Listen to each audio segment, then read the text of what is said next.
ಎಲ್ಲರಿಗೂ ನಮಸ್ಕಾರ. ಗುರುದೀಕ್ಷಾ ಅಕಾಡೆಮಿ ಪ್ರಸ್ತುತಪಡಿಸುವ ದ ಹಿಂದೂ ಕನ್ನಡ ವಿಶ್ಲೇಷಣೆ ಕಾರ್ಯಕ್ರಮಕ್ಕೆ ತಮಗೆಲ್ಲ ಸ್ವಾಗತ. ಇಂದು ನಾವು ವೀಕ್ಲಿ ರಿವಿಷನ್ ಕ್ಲಾಸನ್ನು ನಡೆಸ್ತಾ ಇದ್ದೀವಿ. ಸೊ ಏನು ಈ ವೀಕ್ಲಿ ರಿವಿಷನ್ ಕ್ಲಾಸ್ ಅಂದರೆ, ಈ 5 ದಿನಗಳ ಕಾಲ ಅಂದರೆ ಸೋಮವಾರದಿಂದ ಶುಕ್ರವಾರದವರೆಗೆ ನಾವು ನೋಡಿರುವಂತಹ ಆರ್ಟಿಕಲ್ಸ್ ಏನಿದೆ, ಆ ಆರ್ಟಿಕಲ್ಸ್ನ ನಾವು ಕ್ವೆಶನ್ಸ್ ರೂಪದಲ್ಲಿ ನೋಡ್ತೀವಿ. ಅಂದರೆ ಥ್ರೂ MCQs ನಾವು ಇದನ್ನು ರಿವೈಸ್ ಮಾಡ್ತೀವಿ. ಏಕೆ ಅಂತಂದರೆ revision becomes very important part of our preparation. So ಹಾಗಾಗಿ ನ್ಯೂಸ್ ಪೇಪರಲ್ಲಿ ಬರುವಂತಹ ಆರ್ಟಿಕಲ್ಸ್ ಏನಿದೆ ಅದನ್ನು ರಿವೈಸ್ ಮಾಡೋದಕ್ಕೆ ಇದೊಂದು ಒಳ್ಳೆಯ ರೀತಿಯಾಗಿರುತ್ತೆ. ಸೊ ಹಾಗಾಗಿ ನಾವು ಇದನ್ನು MCQs ಥ್ರೂವಲ್ಲಿ ಈ ವಾರ ನೋಡಿರುವಂತಹ ಇಂಪಾರ್ಟೆಂಟ್ ಆರ್ಟಿಕಲ್ಸ್ನ ನಾವು ಈಗ ನೋಡ್ತೀವಿ. ಮೊದಲಿಗೆ ನಾವು ಯಾವ ಒಂದು ಟಾಪಿಕ್ಸ್ ಅಥವಾ ಯಾವ ಒಂದು ಟಾಪಿಕ್ಸ್ ಮೇಲೆ ಕ್ವೆಶನ್ಸನ್ನು ನೋಡ್ತಾ ಇದ್ದೀವಿ ಅಂತ ಕಂಟೆಂಟನ್ನು ನೋಡಿ ತದನಂತರ ಕ್ವೆಶನ್ಸ್ಗೆ ಹೋಗೋಣ. ಇವತ್ತು ನಾವು ಯಾವ ಒಂದು ಟಾಪಿಕ್ಸ್ ಮೇಲೆ ಕ್ವೆಶನ್ಸನ್ನು ನೋಡ್ತಾ ಇದ್ದೀವಿ ಅಂತ ಇಲ್ಲಿ ಲಿಸ್ಟ್ ಮಾಡಲಾಗಿದೆ. ಮೊದಲಿಗೆ ಈ ವಾರ ನಾವು ನೋಡಿದಂತಹ ಬಜೆಟ್ ಕುರಿತಾಗಿ ಏನೇನು ವಿಷಯಗಳನ್ನು ನೋಡಿದ್ವಿ ಮತ್ತು ಬೇಸಿಕ್ ಇನ್ಫಾರ್ಮೇಷನ್ ಬಜೆಟ್ ಬಗ್ಗೆ ಏನು ಬೇಕು ಅದನ್ನು ನಾವು ರಿವೈಸ್ ಮಾಡ್ತೀವಿ. ತದನಂತರ ಫೈನಾನ್ಸ್ ಕಮಿಷನ್ ಬಗ್ಗೆ ನಾವು ಮಾತಾಡಿದ್ವಿ, ಅದರ ಕುರಿತಾಗಿ ನೋಡ್ತೀವಿ. ಹಾಗೆ US ಮತ್ತು US ಭಾರತದ ಮೇಲೆ ಹಾಕಿದ್ದಂತಹ ಒಂದು ತೆರಿಗೆ ಏನಿದೆ, ಆ ತೆರಿಗೆಯನ್ನು ಕಡಿಮೆ ಮಾಡಿದ್ದಂದರೆ 18%ಗೆ ತಂದಿದ್ದಂಥ ಕಾರಣ ಅದರ ಕುರಿತಾಗಿ ನಾವು ಕಂಪ್ಲೀಟ್ ಇನ್ಫಾರ್ಮೇಷನ್ ನೋಡಿದ್ವಿ. ಸೊ ಅದನ್ನ ಇಲ್ಲಿ ರಿವೈಸ್ ಮಾಡ್ತೀವಿ. ತದನಂತರ ಗೃಹಲಕ್ಷ್ಮಿ ಯೋಜನೆಯಲ್ಲಿ ಸುಮಾರು 52,000 ಫೇಕ್ ಅಪ್ಲಿಕೆಂಟ್ ಸಿಕ್ಕಿದ್ದಾರೆ ಅಂತ ಒಂದು ವಿಷಯ ಇತ್ತು. ಸೊ ಆ ಒಂದು ದೃಷ್ಟಿಯಿಂದ ಗೃಹಲಕ್ಷ್ಮಿ ಸ್ಕೀಮ್ ಬಗ್ಗೆ ನಾವು ನೋಡ್ತೀವಿ. ತದನಂತರ ದಕ್ಷಿಣ ಪಿನಾಕಿನಿ ರಿವರ್ ಮತ್ತು ವಾಟರ್ ಟ್ರೈಬ್ಯುನಲ್ಸ್ ಬಗ್ಗೆ ನೋಡ್ತೀವಿ. ಯಾಕೆ ಅಂತಂದರೆ ದಕ್ಷಿಣ ಪಿನಾಕಿನಿ ರಿವರ್ಗೆ ಸಂಬಂಧಪಟ್ಟಂತೆ ಜಲ ನ್ಯಾಯಾಧಿಕರಣವನ್ನು ಸ್ಥಾಪಿಸಬೇಕು ಅನ್ನೋದು ಸುಪ್ರೀಂ ಕೋರ್ಟ್ನ ಒಂದು ಆದೇಶ ಆಗಿತ್ತು. ಸೊ ಆ ಒಂದು ದೃಷ್ಟಿಯಲ್ಲಿ ಇವೆರಡನ್ನು ಕೂಡ ರಿವೈಸ್ ಮಾಡ್ತೀವಿ. ತದನಂತರ ಸಾಲಿಡ್ ಫ್ಯೂಯಲ್ ಡಕ್ಟೆಡ್ ರಾಮ್ಜೆಟ್ ಟೆಕ್ನಾಲಜಿ ಬಗ್ಗೆ ನೋಡಿದ್ವಿ. ಸೊ ಈ ಒಂದು ಟೆಕ್ನಾಲಜಿಯನ್ನು ಟೆಸ್ಟ್ ಮಾಡುವ ಮುಖಾಂತರ ಭಾರತ ಕೆಲವು ರಾಷ್ಟ್ರಗಳ ಪಟ್ಟಿಯಲ್ಲಿ ಈ ಟೆಕ್ನಾಲಜಿನ ಹೊಂದಿರುವಂಥ ಕೆಲವು ರಾಷ್ಟ್ರಗಳ ಪಟ್ಟಿಗೆ ಸೇರಿರುವಂಥದ್ದು ಒಂದು ಅತ್ಯುನ್ನತ ಗೌರವವಾಗಿರುವಂಥ ಕಾರಣ ಈ ಒಂದು ಇದನ್ನು ರಿವೈಸ್ ಮಾಡ್ತೀವಿ. ಹಾಗೆಯೇ ಆಟೋಮೇಟೆಡ್ ಲ್ಯಾಂಡ್ ಮ್ಯೂಟೇಷನ್ ಸಿಸ್ಟಮ್ ಬಗ್ಗೆ ನಾವು ನೋಡ್ತೀವಿ. ತದನಂತರ ಭಾರತೀಯ ನ್ಯಾಯ ಸಂಹಿತಾ ಬಗ್ಗೆ ನೋಡ್ತೀವಿ. ಹಾಗೆಯೇ ನ್ಯಾಷನಲ್ ಗ್ರೀನ್ ಟ್ರೈಬ್ಯುನಲ್ ಮತ್ತು EDAR ಬಗ್ಗೆ ಕೂಡ ನಾವು ಇವತ್ತು ಕ್ವೆಶನ್ಸನ್ನು ನೋಡ್ತೀವಿ. ಸೊ ಇವತ್ತಿನ ಕ್ಲಾಸ್ ಯಾವ ರೀತಿಯಾಗಿರುತ್ತೆ ಅಂತಂದರೆ, ಮೊದಲಿಗೆ ನಾನು ಕ್ವೆಶನ್ಸ್ಗಳನ್ನು ಅಂದರೆ ಈ ಒಂದು ಟಾಪಿಕ್ಸ್ಗಳ ಕುರಿತಾಗಿ ನಾವು ನೋಡ್ತೀವಿ ಕ್ವೆಶನ್ಸನ್ನು. ಆ್ಯಂಡ್ ಲಾಸ್ಟ್ ವೀಕ್ ಥರ ಈ ವೀಕಲ್ಲಿ ಲಾಸ್ಟಲ್ಲಿ ಪ್ರಾಕ್ಟೀಸ್ ಕ್ವೆಶನ್ಸನ್ನು ಕೊಡೋದಿಲ್ಲ. ಅಲ್ಲೇನೇ ಅಂದರೆ ಈಗ ಏನು ನಡೀತಾ ಇರುತ್ತೆ ಕ್ಲಾಸ್, ಆ ಕ್ಲಾಸ್ ಮಿಡಲಲ್ಲೇ ಕ್ವೆಶನ್ಸನ್ನು ಕೇಳ್ತೀನಿ. 5 ಸೆಕೆಂಡ್ಸ್ ಟೈಮನ್ನು ಕೊಟ್ಟು ತದನಂತರ ಅಲ್ಲೇ ಆನ್ಸರನ್ನು ಕೂಡ ನಾನು ಹೇಳ್ತೀನಿ. ಸೊ ಆ ಒಂದು 5 ಸೆಕೆಂಡ್ಸ್ ಟೈಮನ್ನು ಕೊಟ್ಟಾಗ ನೀವು ಬೇಕಾದ್ರೆ ವಿಡಿಯೋನ ಪಾಸ್ ಮಾಡಿ ಆನ್ಸರ್ಸನ್ನು ಕಮೆಂಟಲ್ಲಿ ಕೂಡ ನೀವು ಕೊಡ್ಬೋದಾಗುತ್ತೆ. ಮೊದಲನೇ ಕ್ವೆಶನನ್ನು ನೋಡೋಣ. ಕೇಂದ್ರ ಬಜೆಟನ್ನು ಸಂಸತ್ತಿನ ಯಾವ ಸದನದಲ್ಲಿ ಮೊದಲು ಮಂಡಿಸಲಾಗುತ್ತದೆ ಅಂತ ಕೇಳ್ತಿದ್ದಾರೆ. ಸೊ ಇದು ಏನು ಬಜೆಟ್ ಬಗ್ಗೆ ನಾವು ಈಗಾಗಲೇ ಹೇಳಿರೋ ಥರ ಸುಮಾರು 5-6 ಕ್ವೆಶನನ್ನು ನಾವು ವಿತ್ ರೆಸ್ಪೆಕ್ಟ್ ಟು ಬಜೆಟ್ ನೋಡ್ತೀವಿ. ಯಾಕೆಂದರೆ ನಾವು ಬಜೆಟ್ ಇರೋವಂಥ ಕಾರಣ ಪ್ರತಿ ವರ್ಷನೂ ಯಾವ್ದಾದ್ರು ಅಟ್ಲೀಸ್ಟ್ 1 2 to 3 ಕ್ವೆಶನ್ಸ್ನ ಬಜೆಟ್ ರಿಲೇಟೆಡ್ ಆಗಿ ಕೇಳ್ಬೋದು. ಅಂದರೆ ಡೈರೆಕ್ಟಾಗಿ ಬಜೆಟಲ್ಲಿ ಇವಾಗ 2026-27 ಬಜೆಟಿಂದ ಅದರಿಂದನೇ ಡೈರೆಕ್ಟಾಗಿ ಕೇಳ್ಬೋದು. ಇಲ್ಲಾಂದರೆ ಬಜೆಟ್ನ ಬೇಸಿಕ್ಸ್ ಏನಿದೆ ಬೇಸಿಕ್ಸಿಂದ ಕೂಡ ಕೇಳ್ಬೋದಾಗುತ್ತೆ. ಸೊ ನಾನಿಲ್ಲಿ ಬೇಸಿಕ್ಸ್ ಬಗ್ಗೆ ಮಾತ್ರ ಮಾತಾಡ್ತಾ ಇದ್ದೀನಿ. ಅಂದರೆ ಇಲ್ಲಿ ನಾವು ರಿವೈಸ್ ಮಾಡುವಾಗ ಬೇಸಿಕ್ಸ್ ಏನಿದೆ ಬಜೆಟ್ ಕುರಿತಾಗಿ ಅದನ್ನು ಇಲ್ಲಿ ರಿವೈಸ್ ಮಾಡ್ಕೊಂಡು ಹೋಗೋಣ. ಸೊ ಮೊದಲಿಗೆ ಇಲ್ಲಿ ಕೇಳ್ತಾ ಇದ್ದು ಕೇಂದ್ರ ಬಜೆಟನ್ನು ಯಾವ ಸದನದಲ್ಲಿ ಮೊದಲು ಮಂಡಿಸಲಾಗುತ್ತದೆ ಅಂತ. ಸೊ ಆನ್ಸರ್ ನಮಗೆಲ್ಲ ಗೊತ್ತಿದೆ, ಇಲ್ಲಿ ಲೋಕಸಭೆಯಲ್ಲಿ ಮಂಡಿಸ್ತೀವಿ. ಯಾಕೆ ಅಂತಂದರೆ this is house of representatives ಆಗಿರುವಂಥ ಕಾರಣ ಅಲ್ವಾ. ಇದು ಹೌಸ್ ಆಫ್ ಸ್ಟೇಟ್ಸ್ ಬರುತ್ತಲ್ವಾ. ಸೊ ಹಾಗಾಗಿ ಹೌಸ್ ಆಫ್ ರೆಪ್ರೆಸೆಂಟೇಟಿವ್ಸ್ ಲೋಕಸಭೆಯಲ್ಲಿ ಈ ಒಂದು ಬಜೆಟನ್ನು ಮಂಡಿಸುವಂಥದ್ದು. ಈಗ ಮುಂದಿನ ಕ್ವೆಶನನ್ನು ನೋಡೋಣ. ಭಾರತೀಯ ಸಂವಿಧಾನದ ಯಾವ ವಿಧಿ ಕೇಂದ್ರ ಬಜೆಟ್ಗೆ ಸಂಬಂಧಿಸಿದೆ? ಸೊ ಇದನ್ನು ಪ್ರಾಕ್ಟೀಸ್ ಕ್ವೆಶನ್ ಅಂತ ನಾನು ಕೊಡ್ತಾ ಇದ್ದೀನಿ. ಸೊ ನೀವು ನೋಡಿ 5 ಸೆಕೆಂಡ್ಸ್ ಟೈಮನ್ನು ಕೊಡ್ತೀನಿ, ಆನ್ಸರ್ ಏನು ಅಂತ ಹೇಳಿ. ಸೊ ಈಗಾಗಲೇ ನಿಮ್ಗೆ ಗೊತ್ತಿರುತ್ತೆ ಆನ್ಸರ್. ಇದರಲ್ಲಿ ಏನು 112 ಏನು ಹೇಳುತ್ತೆ ಅಂತಂದರೆ ಆ್ಯನ್ಯುವಲ್ ಫಿನಾನ್ಷಿಯಲ್ ಸ್ಟೇಟ್ಮೆಂಟನ್ನು ಪ್ರತಿ ವರ್ಷ ಮಂಡಿಸಬೇಕು ಅಂತ ಹೇಳುತ್ತೆ. ಇನ್ನೂ ಒಂದು ನಾನು ಇದನ್ನು ವಿಡಿಯೋದಲ್ಲೂ ಕೂಡ ಹೇಳಿದೆ, ನಮ್ಮ ಸಂವಿಧಾನದಲ್ಲಿ ಬಡ್ಜೆಟ್ ಅನ್ನುವಂಥ ಪದವನ್ನು ಎಲ್ಲೂ ಕೂಡ ಬಳಸಿಲ್ಲ. ಬದಲಿಗೆ ಆ್ಯನ್ಯುವಲ್ ಫಿನಾನ್ಷಿಯಲ್ ಸ್ಟೇಟ್ಮೆಂಟ್ ಅನ್ನುವಂಥ ಒಂದು ಪದವನ್ನು ನಾವು ನೋಡ್ಬೋದಾಗುತ್ತೆ. ಸಂವಿಧಾನದ 112ನೇ ವಿಧಿ ಇದರ ಬಗ್ಗೆ ಮಾತಾಡುತ್ತೆ ಅನ್ನುವಂಥದ್ದು. 110ನೇ ವಿಧಿ ಏನು ಮಾತಾಡುತ್ತೆ? ಮನಿ ಬಿಲ್ ಬಗ್ಗೆ ಮಾತಾಡುತ್ತೆ. ಇದು ಕೂಡ ನಮಗೆ ಗೊತ್ತಿರಬೇಕು. ತದನಂತರ 280 ಏನರ ಬಗ್ಗೆ ಮಾತಾಡುತ್ತೆ? ಫೈನಾನ್ಸ್ ಕಮಿಷನ್ ಬಗ್ಗೆ, ಹಣಕಾಸು ಆಯೋಗದ ಬಗ್ಗೆ ಮಾತಾಡುತ್ತೆ. 114 ಏನರ ಬಗ್ಗೆ ಮಾತಾಡುತ್ತೆ? ಅಪ್ರೋಪ್ರಿಯೇಷನ್ ಬಿಲ್ ಬಗ್ಗೆ ಮಾತಾಡುತ್ತೆ. ಓಕೆನಾ. ಸೊ ಈ ರೀತಿಯಾಗಿ ಬಜೆಟ್ಗೆ ರಿಲೇಟ್ ಆಗಿರುವಂಥ ಕಾನ್ಸ್ಟಿಟ್ಯೂಷನಲ್ ಪ್ರಾವಿಷನ್ಸ್ ಏನಿದೆ ಅದು ಕೂಡ ನೀವು ರಿವೈಸ್ ಮಾಡ್ಕೋಬೇಕಾಗುತ್ತೆ. ಮುಂದಿನ ಕ್ವೆಶನನ್ನು ನೋಡೋಣ. ಕೇಂದ್ರ ಬಜೆಟ್ನ ಪ್ರಮುಖ ಭಾಗಗಳು ಯಾವುವು ಇದನ್ನು ಕೂಡ ನಾವು ನೋಡಿದ್ದೀವಿ ವಿಡಿಯೋದಲ್ಲಿ. ಆಪ್ಷನ್ಸ್ ಬಂದು ಆದಾಯ ಬಜೆಟ್, ವೆಚ್ಚ ಬಜೆಟ್, ಯೋಜನಾ ಬಜೆಟ್, ಆರ್ಥಿಕ ಸಮೀಕ್ಷೆ. ಸೊ ಇಲ್ಲಿ ನಿಮಗೆ 5 ಸೆಕೆಂಡ್ಸ್ ಟೈಮನ್ನು ಕೊಡ್ತೀನಿ. ಇದನ್ನು ಕೂಡ ನೀವು ಪ್ರಾಕ್ಟೀಸ್ ಕ್ವೆಶನ್ ಅಂತ ತಗೊಳ್ಳಿ. ಸೊ 5 ಸೆಕೆಂಡ್ಸ್ ಟೈಮ್ ಇವಾಗ ಸ್ಟಾರ್ಟ್ ಆಗುತ್ತೆ.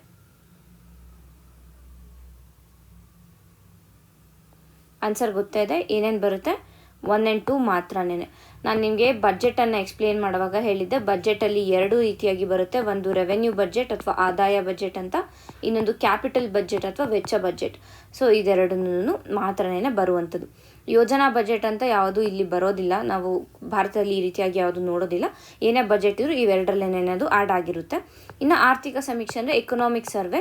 ಎಕನಾಮಿಕ್ ಸರ್ವೆ ಬಜೆಟ್ನ ಭಾಗ ಅಲ್ಲ, ಬಜೆಟ್ನ ಮುನ್ನ ದಿನ ಇದನ್ನು ಪ್ರೆಸೆಂಟ್ ಮಾಡುವಂಥದ್ದು ಅಷ್ಟೇ ನಮಗೆ ಆಗುತ್ತೆ ಹೊರತು ಇದು ಬಜೆಟ್ನ ಪ್ರಮುಖ ಭಾಗ ಆಗೋದಿಲ್ಲ. ಸೊ ಇಷ್ಟು ಈ ಒಂದು ಕ್ವೆಶನ್ ಆಯಿತು. ಮುಂದಿನ ಒಂದು ಕ್ವೆಶನನ್ನು ನೋಡೋಣ. ಈ ಕೆಳಗಿನವುಗಳಲ್ಲಿ ರೆವೆನ್ಯೂ ರೆಸಿಟ್ಸ್ಗೆ ಸೇರಿದವು ಎಷ್ಟು? ಯಾವ್ದು ರೆವೆನ್ಯೂ ರೆಸಿಟ್ಗೆ ಸೇರಿದೆ ಆ್ಯಂಡ್ ಯಾವುದು ಅನ್ನೋದಕ್ಕಿಂತ ಇಲ್ಲಿ ಎಷ್ಟು ಸೇರಿದೆ ಅನ್ನುವಂಥದ್ದು. ಹೌ ಮೆನಿ ಸ್ಟೇಟ್ಮೆಂಟ್ಸ್ ಅಂತ ಕೇಳ್ತಾರಲ್ಲ, ಆ ರೀತಿಯಾಗಿ ಕೇಳೋದು. ಸೊ ಮೊದಲನೇದಾಗಿ ಆದಾಯ ತೆರಿಗೆ, ಕಾರ್ಪೊರೇಟ್ ತೆರಿಗೆ, ಸಾಲ ಪಡೆಯುವುದು, PSU ಡಿವಿಡೆಂಡ್ ಅಥವಾ ಲಾಭಾಂಶ ಮತ್ತು ಬಳಕೆದಾರ ಶುಲ್ಕ. ಸೊ ಇದು ಯಾವ್ದು ರೆವೆನ್ಯೂ ರೆಸಿಪ್ಟ್ಸ್ಗೆ ಬರುತ್ತೆ ಅಂತ ಕೇಳ್ತಾ ಇದ್ದಾರೆ. ರೆವೆನ್ಯೂ ರೆಸಿಪ್ಟ್ಸ್ ಅಂತಂದರೆ ಏನು? ಸರ್ಕಾರಕ್ಕೆ ಒಂದು ಆದಾಯವನ್ನು ತಂದು ಕೊಡುವಂಥ ಯಾವುದೇ ಒಂದು ಭಾಗ ಆದರೆ ಅದನ್ನು ನಾವು ರೆವೆನ್ಯೂ ರೆಸಿಪ್ಟ್ಸ್ ಅಂತ ಕರಿತೀವಿ. ರೆಸಿಟ್ ಅಂತಂದ್ರೆ ಏನು? ನಮ್ಮ ಸರ್ಕಾರಕ್ಕೆ ಆದಾಯ ಬರ್ತಾ ಇರಬೇಕು ಅದು. ಸೊ ಇಲ್ಲಿ ರೆವೆನ್ಯೂ ರೆಸಿಟಲ್ಲಿ 2 ರೀತಿಯಾಗಿ ಬರುತ್ತೆ. ಒಂದು ಟ್ಯಾಕ್ಸ್ ರೆವೆನ್ಯೂ ರೆಸಿಟ್ಸು, ಇನ್ನೊಂದು ನಾನ್ ಟ್ಯಾಕ್ಸ್ ರೆವೆನ್ಯೂ ರೆಸಿಟ್ಸ್ ಬರುತ್ತೆ. ಇದನ್ನು ನಾನು ಅಲ್ಲೂ ಕೂಡ ಎಕ್ಸ್ಪ್ಲೇನ್ ಮಾಡಿದೆ. ಮತ್ತು ಟ್ಯಾಕ್ಸಲ್ಲಿ ಡೈರೆಕ್ಟ್ ಟ್ಯಾಕ್ಸ್ ಮತ್ತು ಇಂಡೈರೆಕ್ಟ್ ಟ್ಯಾಕ್ಸ್ ಅಂತ 2 ಬರುತ್ತೆ ಅಲ್ವಾ. ಡೈರೆಕ್ಟ್ ಟ್ಯಾಕ್ಸ್ ಅಂದರೆ ಏನೇನು? ಇನ್ಕಮ್ ಟ್ಯಾಕ್ಸು, ಆದಾಯ ತೆರಿಗೆ ಬರುತ್ತೆ. ಕಾರ್ಪೊರೇಟ್ ಟ್ಯಾಕ್ಸ್ ಅದು ಇಲ್ಲಿ ಆಗುತ್ತೆ. ತದನಂತರ ಇಲ್ಲಿ STTಗಳು ಅಂತ ಏನು ಕರಿತೀವಿ, ಸೆಕ್ಯೂರಿಟಿ ಟ್ರಾನ್ಸಾಕ್ಷನ್ ಟ್ಯಾಕ್ಸು, ಅದು ಬರುತ್ತೆ. ಇಂಡೈರೆಕ್ಟ್ ಟ್ಯಾಕ್ಸ್ ಅಂತ ಬಂದಾಗ ಏನೇನು ಬರುತ್ತೆ? GST, ಎಕ್ಸೈಸ್, ಕಸ್ಟಮ್ಸ್ಗಳು ಬರುತ್ತೆ. ಇನ್ನು ನಾನ್ ಟ್ಯಾಕ್ಸ್ ಅಂತ ಬಂದಾಗ ಗ್ರ್ಯಾಂಟ್ಸ್, ಏನಾದರೂ ಗ್ರ್ಯಾಂಟ್ಸ್ ಬಂದಿದ್ರೆ ಅದಿರುತ್ತೆ. ತದನಂತರ PSU ಡಿವಿಡೆಂಡ್ಗಳು, ಪ್ರಾಫಿಟ್ಗಳು ಏನಾದರೂ ಬಂದಿದ್ರೆ ಅದು ಬರುತ್ತೆ. ಲೋನ್ಸ್ ಏನಾದರೂ ಲೋನ್ಸ್ ಅಥವಾ ನಾಟ್ ಲೋನ್ಸ್, ಇಂಟ್ರೆಸ್ಟ್, ಲೋನ್ಸ್ ಕೊಟ್ಟಿರುವಂಥ ಇಂಟ್ರೆಸ್ಟ್ ಏನು ಬರುತ್ತೆ, ಇಂಟ್ರೆಸ್ಟ್ಗಳು ಬರುತ್ತೆ. ಇದೆಲ್ಲ ನಾವು ನೋಡಿದ್ದೀವಿ. ಇದನ್ನು ನೀವು ರಿವೈಸ್ ಮಾಡ್ಕೋಬೇಕು. ಸೊ ಇಲ್ಲಿ ಲಾಭಾಂಶ ಬರುತ್ತೆ ಮತ್ತು ಫೀಗಳು, ಏನಾದ್ರು ಫೀಗಳು ಬರೋದು. ಇಲ್ಲಾಂತಂದರೆ ಏನಾದರೂ ಮಾರಿದ್ರೆ, ಈಗ ಫಾರ್ ಎಕ್ಸಾಂಪಲ್ ಗೆಜೆಟನ್ನು ಮಾರ್ತಾರೆ, ಇಲ್ಲ ಬೇರೆ ಬುಕ್ಸ್ ಏನಾದರೂ ಯೋಜನಾ ಕುರುಕ್ಷೇತ್ರ ಬುಕ್ಸ್ಗಳನ್ನು ಮಾರ್ತಾರಲ್ವ. ಸೊ ಇದರಿಂದ ಬರುವಂಥ ಹಣ ಎಲ್ಲನೂ ಅಥವಾ ಫೀ ಅಂತ ಏನು ಕರಿತೀವಿ, ಇದೆಲ್ಲ ನಾನ್ ಟ್ಯಾಕ್ಸ್ ರೆವೆನ್ಯೂ ರೆಸಿಟ್. ಸೊ ಇದು ಕೂಡ ಕರೆಕ್ಟ್. ಸೊ ಇಲ್ಲಿ 4 ಮಾತ್ರ ಆನ್ಸರ್ ಬರುತ್ತೆ. ಸಾಲ ಪಡೆಯುವುದು ಇದು ಕ್ಯಾಪಿಟಲ್ ಬಜೆಟ್ ಅಥವಾ ಕ್ಯಾಪಿಟಲ್ ರೆಸಿಟ್ಗೆ ಸೇರುತ್ತೆ ಇದು. ಯಾಕೆಂತಂದರೆ ಇಲ್ಲಿ ಕ್ಯಾಪಿಟಲ್ ಅಂತಂದರೆ ಏನಾಗುತ್ತೆ ಅಂತಂದರೆ ಸರ್ಕಾರದ ಹತ್ರ ಅಲ್ಲಿ ಹಣ ಬಂದು ಅಂದರೆ ಒಂದು ಆ್ಯಸೆಟ್ ಥರ ಕ್ರಿಯೇಟ್ ಆಗಿರುತ್ತೆ, ಅದನ್ನು ನಾವು ಕ್ಯಾಪಿಟಲ್ ಅಂತ ಕರಿತೀವಿ. ಸೊ ಹಾಗಾಗಿ ಇಲ್ಲಿ ಸಾಲ ಪಡೆದಾಗ ಏನಾಗುತ್ತೆ, ಸರ್ಕಾರದ ಹತ್ರ ಒಂದು ಆ್ಯಸೆಟ್ ಕ್ರಿಯೇಟ್ ಆಗಿರೋ ಥರ, ಒಂದು ಸ್ಥಿರಾಸ್ತಿ ಕ್ರಿಯೇಟ್ ಆಗಿರೋ ಥರ ಅಲ್ಲಿ ಕಾಣಿಸುತ್ತೆ. ಸೊ ಆ ಒಂದು ದೃಷ್ಟಿಯಿಂದ ಇದು ಇಲ್ಲಿ ರೆವೆನ್ಯೂ ರೆಸಿಟ್ಗೆ ಸೇರೋದಿಲ್ಲ, ಇದು ಕ್ಯಾಪಿಟಲ್ ರೆಸಿಟ್ಗೆ ಸೇರುತ್ತೆ. ಮುಂದಿನ ಒಂದು ಕ್ವೆಶನನ್ನು ನೋಡೋಣ.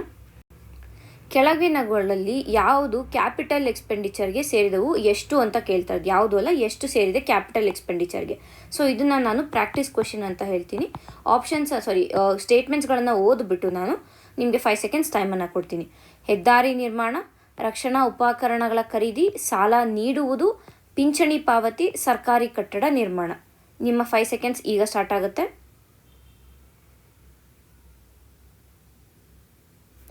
ಸೊ ಇಲ್ಲಿ ಹೆದ್ದಾರಿ ನಿರ್ಮಾಣ ಅಂತಂದ್ರೇನು, ಅವ್ರು ಕೇಳ್ತಾ ಇರೋದು ಕ್ಯಾಪಿಟಲ್ ಎಕ್ಸ್ಪೆಂಡಿಚರ್ ಬಗ್ಗೆ, ಕ್ಯಾಪಿಟಲ್ ರೆಸಿಟ್ಸ್ ಅಲ್ಲ, ಎಕ್ಸ್ಪೆಂಡಿಚರ್. ಸೊ ಹೆದ್ದಾರಿ ನಿರ್ಮಾಣ ಅಂದರೆ ಏನಾಗಿದೆ, ಇಲ್ಲಿ ಆ್ಯಸೆಟ್ ಕ್ರಿಯೇಟ್ ಆಗಿದೆ, ಕರೆಕ್ಟ್ ಅಲ್ವಾ? ಆ್ಯಸೆಟ್ ಕ್ರಿಯೇಟ್ ಆಗಿದೆ, ಅಟ್ ದ ಸೇಮ್ ಟೈಮ್ ಏನಾಗಿದೆ, ಸರ್ಕಾರದ ಹತ್ರ ಇದ್ದಂತಹ ಹಣ ಖರ್ಚಾಗಿದೆ. ಸೊ ಹಾಗಾಗಿ ಇದು ಕ್ಯಾಪಿಟಲ್ ಎಕ್ಸ್ಪೆಂಡಿಚರ್ ಆಗುತ್ತೆ. ತದನಂತರ ರಕ್ಷಣಾ ಉಪಕರಣಗಳ ಖರೀದಿ, ಇದು ರೆವೆನ್ಯೂ ಎಕ್ಸ್ಪೆಂಡಿಚರ್ ಆಗುತ್ತೆ. ಓಕೆನಾ?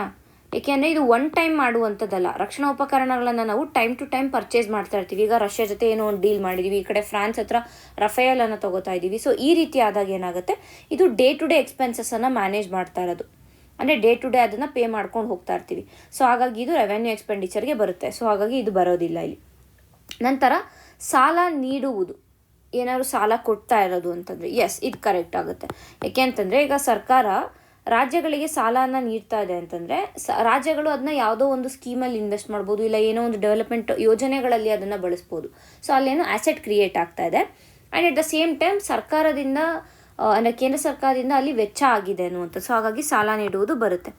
ಇನ್ನು ಪಿಂಚಣಿ ಪಾವತಿ, ಪಿಂಚಣಿ ಅಂದರೆ ಏನು, ಪೆನ್ಷನ್ಗಳು ಯಾವಾಗ ಬರುತ್ತೆ, ಅದು ಯಾವಾಗ ಡಿಸ್ಪರ್ಸ್ ಆಗೋದು, ಮಂತ್ಲಿ ಡಿಸ್ಪರ್ಸ್ ಆಗೋದು, ಕರೆಕ್ಟಾ. ಮಂತ್ಲಿ ಅಂತಂದರೆ ಇದು ಬಂದು ಅಂದರೆ ರೆಗ್ಯುಲರ್ ಎಕ್ಸ್ಪೆಂಡಿಚರ್, ಸೊ ಅದು ಬಂದು ರೆವೆನ್ಯೂ ಎಕ್ಸ್ಪೆಂಡಿಚರ್ಗೆ ಸೇರುತ್ತೆ, ಇದಕ್ಕೆ ಬರೋದಿಲ್ಲ. ನಂತರ ಸರ್ಕಾರಿ ಕಟ್ಟಡ ನಿರ್ಮಾಣ, ಆಬ್ವಿಯಸ್ ಆಗಿ ಅಲ್ಲಿ ಅಸೆಟ್ ಕ್ರಿಯೇಟ್ ಆಗ್ತಾ ಇದೆ, ಸೊ ಆನ್ಸರ್ ಬಂದು 3, ಅಂದರೆ 3 ಸ್ಟೇಟ್ಮೆಂಟ್ಗಳು ಇಲ್ಲಿ ಕರೆಕ್ಟ್ ಆಗಿದೆ ಅಂತ. ಮುಂದಿನ ಕ್ವೆಶನನ್ನು ನೋಡೋಣ. 16ನೇ ಹಣಕಾಸು ಆಯೋಗವನ್ನು ಯಾವ ಸಂವಿಧಾನಿಕ ವಿಧಿಯ ಅಡಿಯಲ್ಲಿ ರಚಿಸಲಾಗಿದೆ? ಇದನ್ನು ಕೂಡ ಪ್ರಾಕ್ಟೀಸ್ ಕ್ವೆಶನ್ ಅಂತ ತಗೊಳ್ಳಿ ನೀವು, because it is a very easy question. 5 seconds time ಈಗ ಸ್ಟಾರ್ಟ್ ಆಗುತ್ತೆ. ಆನ್ಸರ್ ಎಲ್ಲರೂ ಓದ್ತಿದೆ, 280.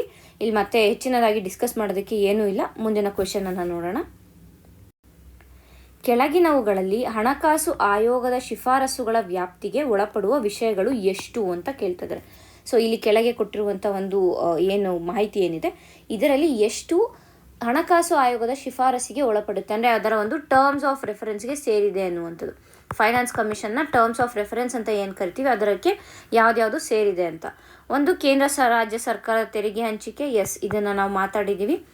ಅನುದಾನಗಳು ಅಥವಾ ಗ್ರಾಂಟ್ ಇನ್ ಏಡ್ಸ್ ಅಂತ ಏನು ಕರಿತೀವಿ, ಗ್ರಾಂಟ್ಸ್ ಇನ್ ಏಡ್ ಅಂತ ಏನು ಕರಿತೀವಿ, ಇದು ಕೂಡ ಕರೆಕ್ಟು. ಯೋಜನಾ ಆಯೋಗದ ಕಾರ್ಯಗಳು ಮತ್ತು ಹಣಕಾಸು ಶಿಸ್ತು ಅಂತಂದರೆ ಇಟ್ ಈಸ್ ಫಿಸ್ಕಲ್ ಡಿಸಿಪ್ಲಿನನ್ನು ಮೇಂಟೈನ್ ಮಾಡೋದು, ಅದರ ಒಂದು ಟರ್ಮ್ಸ್ ಆಫ್ ರೆಫರೆನ್ಸ್ ಅಂತ ಹೇಳ್ಬೋದು. ತದನಂತರ ರಾಜ್ಯಗಳ ಸಾಲ ವ್ಯವಸ್ಥೆ, ಕರೆಕ್ಟು. ಸ್ಟೇಟ್ಗಳ ಎಷ್ಟು ಲೋನ್ಗಳನ್ನು ತೊಗೊಂಡಿದೆ, ಎಷ್ಟು ಪೇ ಮಾಡಿದೆ, ಅದನ್ನು ಕೂಡ ಫಿನಾನ್ಸ್ ಕಮಿಷನ್ ನೋಡ್ಕೊಳ್ಳುತ್ತೆ. ಸೊ ಹಾಗಾಗಿ 4 ಇದು ಬರೋದಿಲ್ಲ, ಇದು ಫಿನಾನ್ಸ್ ಕಮಿಷನ್ ಅಡಿಯಲ್ಲಿ ಬರೋದಿಲ್ಲ. ಸೊ ಹಾಗಾಗಿ ಆನ್ಸರ್ ಬಂದು C4 ಆಗುತ್ತೆ. ಮುಂದಿನ ಕ್ವೆಶನನ್ನು ನಾವು ನೋಡೋಣ.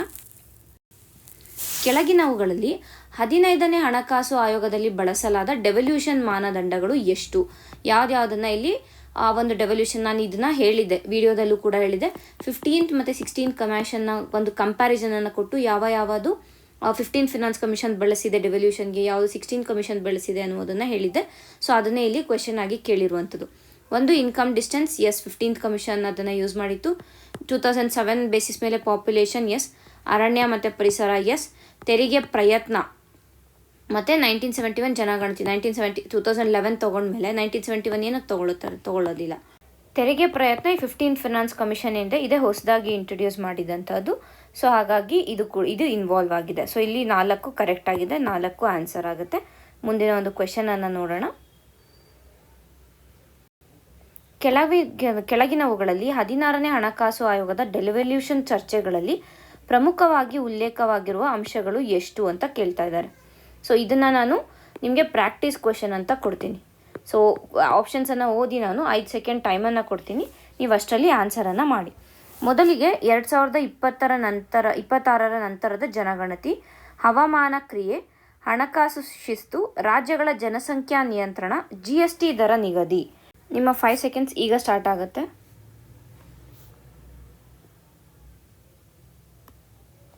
ಮೊದಲಿಗೆ ಇದು ಇಲ್ಲವೇ ಇಲ್ಲ, ಕರೆಕ್ಟಾ?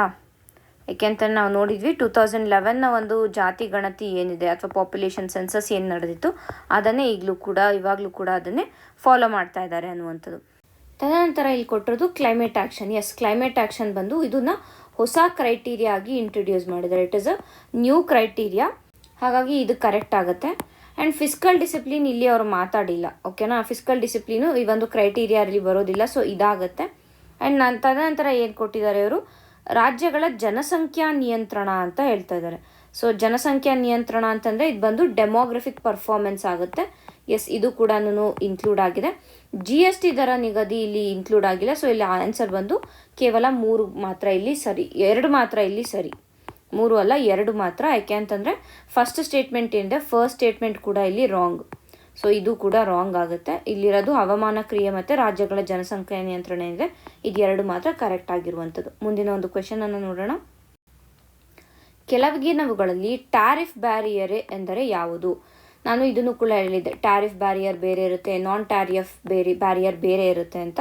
ಸೊ ಆಗ ಆ ಒಂದು ಇದರಲ್ಲಿ ಇದನ್ನು ನೋಡ್ತಾ ಇದ್ವಿ.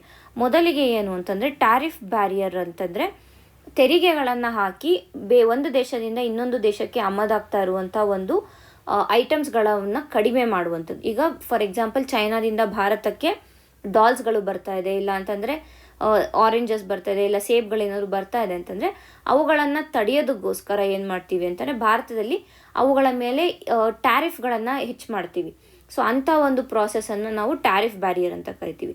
ಅದೇ ಈಗ ಭಾರತದಿಂದ ಹೋಗುವಂಥ ಕೆಲವೊಂದು ಫುಡ್ ಐಟಮ್ಸ್ಗಳ ಮೇಲೆ, ಬಾಸ್ಮತಿ ರೈಸ್ ಇರ್ಬೋದು, ಇಲ್ಲ ಬೇರೆ ಹಣ್ಣುಗಳ ಮೇಲೆ ಇರ್ಬೋದು, ಯುರೋಪಿಯನ್ ಯೂನಿಯನ್ ಏನು ಹೇಳಿದೆ ಅಂದರೆ ಫರ್ಟಿಲೈಸರ್ಸ್ ಕಂಟೆಂಟ್ ಇಷ್ಟು ಮಾತ್ರ ಯೂಸ್ ಮಾಡಿರಬೇಕು, ಈ ರೀತಿಯಾದ ಒಂದು ಏನಂತೀವಿ ಸ್ಯಾನಿಟರಿ ಫೈಟೋಸ್ಯಾನಿಟರಿ ಸ್ಯಾಂಕ್ಷನ್ಸ್ ಅಂತ ಹಾಕಿದ್ದಾರೆ. ಸೊ ಅಂಥದನ್ನು ನಾವು ನಾನ್ ಟ್ಯಾರಿಫ್ ಬ್ಯಾರಿಯರ್ ಅಂತ ಕರಿತೀವಿ. ಅಂದರೆ ಅಲ್ಲಿ ತೆರಿಗೆಯನ್ನು ಡೈರೆಕ್ಟಾಗಿ ಹಾಕೋದಿಲ್ಲ, ಬದಲಿಗೆ ಒಂದು ಕ್ರೈಟೀರಿಯಾಗಳನ್ನು ಕೊಟ್ಟು ಆ ಕ್ರೈಟೀರಿಯಾನ ಫುಲ್ಫಿಲ್ ಮಾಡಬೇಕು ಅಂತ ಹೇಳ್ತಾರೆ. ಸೊ ಅಂಥವನ್ನ ನಾವು ನಾನ್ ಟ್ಯಾರಿಫ್ ಬ್ಯಾರಿಯರ್ಸ್ ಅಂತ ಕರಿತೀವಿ. ಸೊ ಇಲ್ಲಿ ಆಮದು ಪ್ರಮಾಣದ ಮಿತಿ ಅಂತ ಹೇಳ್ತದೆ. ಅಂದರೆ ಎಷ್ಟು ಇಂಪೋರ್ಟ್ ಆಗಬೇಕು ಅನ್ನೋದರ ಒಂದು ಕ್ವಾಂಟಿಟಿ ಇದೇನಾಗುತ್ತೆ, ಇದು ಕ್ವಾಂಟಿಟಿ ಬಗ್ಗೆ ಮಾತಾಡ್ತಾ ಇದೆ. ಸೊ ಇದು ಟ್ಯಾರಿಫ್ ಬ್ಯಾರಿಯರ್ ಆಗೋದಿಲ್ಲ. ಆಮದು ಮೇಲೆ ವಿಧಿಸುವ ತೆರಿಗೆ, ಇದೇ ಆನ್ಸರ್, ಇಲ್ಲೇ ಸಿಕ್ಬಿಡ್ತು. ಬಟ್ ಅಂದರೂ ನಿಮಗೆ ನೆಕ್ಸ್ಟ್ ಆಪ್ಷನ್ಸ್ 2 ಓದೋಣ. ಆರೋಗ್ಯ ಮಾನದಂಡಗಳು, ಈಗಾಗಲೇ ನಾನು ಹೇಳಿರ್ತಾರೆ, ಇದು ಸ್ಯಾನಿಟರಿ ಆ್ಯಂಡ್ ಫೈಟೋಸ್ಯಾನಿಟರಿ ಬರುತ್ತೆ, ನಾರ್ಮ್ಸ್ ಅಂತೇನೋ ಬರುತ್ತೆ. ಸೊ ಅದರಲ್ಲಿ ಸೇರಿರುತ್ತೆ ಇದು.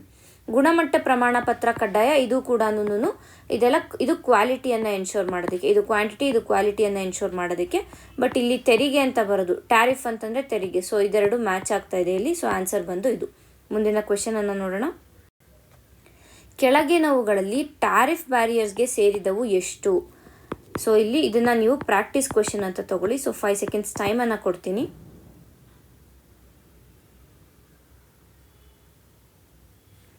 ಮೊದಲಿಗೆ ಕಸ್ಟಮ್ಸ್ ಡ್ಯೂಟಿ, ಆ್ಯಂಟಿ dumping duty, counter wheeling duty, ಆಮದು ಲೈಸೆನ್ಸಿಂಗ್ ಮತ್ತು ಸೇಫ್ ಗಾರ್ಡ್ ಡ್ಯೂಟಿ. ಸೊ ಇಲ್ಲಿ ನೋಡಿದಾಗ ಕಸ್ಟಮ್ಸ್ ಡ್ಯೂಟಿ, ಎಸ್, ಅದು ಕಸ್ಟಮ್ಸ್ ಅಂತಂದರೆ ಏನು, ಟ್ಯಾಕ್ಸ್, ಇಂಪೋರ್ಟ್ ಮೇಲೆ ಹಾಕುವಂಥ ಟ್ಯಾಕ್ಸ್ಗಳು. ಸೊ ಹಾಗಾಗಿ ಟ್ಯಾರಿಫ್ ಬ್ಯಾರಿಯರ್.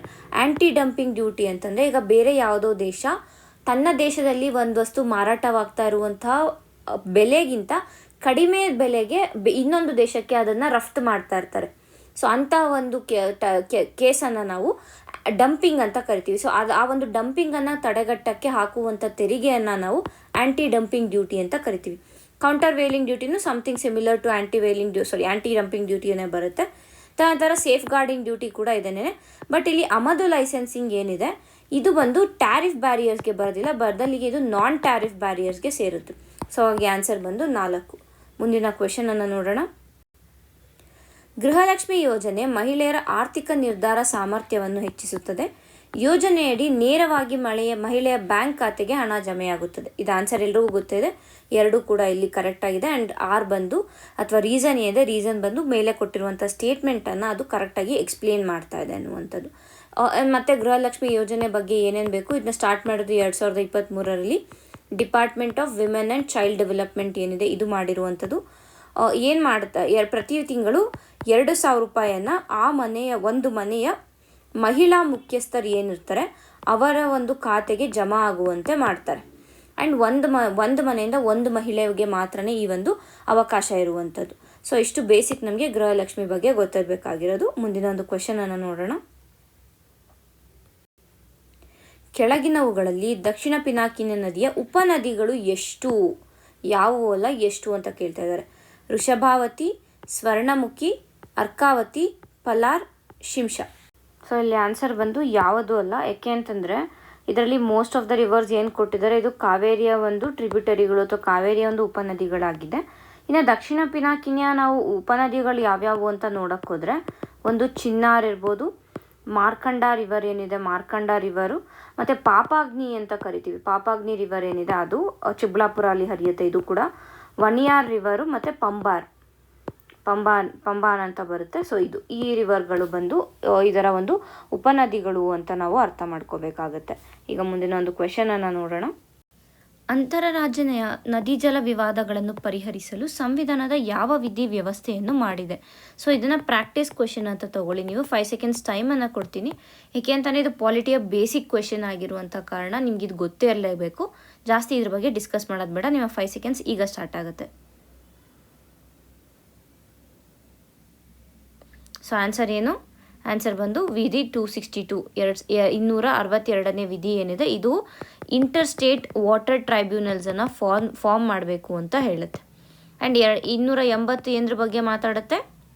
ನಮಗೆಲ್ಲ ಗೊತ್ತಿದೆ, ಫೈನಾನ್ಸ್ ಕಮಿಷನ್ ಬಗ್ಗೆ ಇದು ಮಾತಾಡುವಂಥದ್ದು. ಸೊ ಇಷ್ಟು ಇದರಲ್ಲಿ ಬೇಕಾಗಿರುವಂಥದ್ದು. ಮುಂದಿನ ಒಂದು ಕ್ವೆಶನನ್ನು ನೋಡೋಣ. ಅಂತಾರಾಜ್ಯ ನದಿ ಜಲ ವಿವಾದ ನ್ಯಾಯಮಂಡಳಿಗಳನ್ನು ರಚಿಸುವ ಅಧಿಕಾರ ಯಾರಿಗೆ ಇದೆ? ಅಂದರೆ ಈ ಒಂದು ಇಂಟರ್ ಸ್ಟೇಟ್ ವಾಟರ್ ಡಿಸ್ಪ್ಯೂಟ್ ಟ್ರಿಬ್ಯುನಲ್ಗಳನ್ನು ರಚಿಸುವಂತಹ ಅಧಿಕಾರ ಯಾರಿಗಿದೆ ಅಂತ ಕೇಳ್ತಾ ಇರೋದು. ಆಪ್ಷನ್ಸ್ ಬಂದು ಸುಪ್ರೀಂ ಕೋರ್ಟ್, ರಾಜ್ಯ ಸರ್ಕಾರ, ಸಂಸತ್ತು, ರಾಷ್ಟ್ರಪತಿ.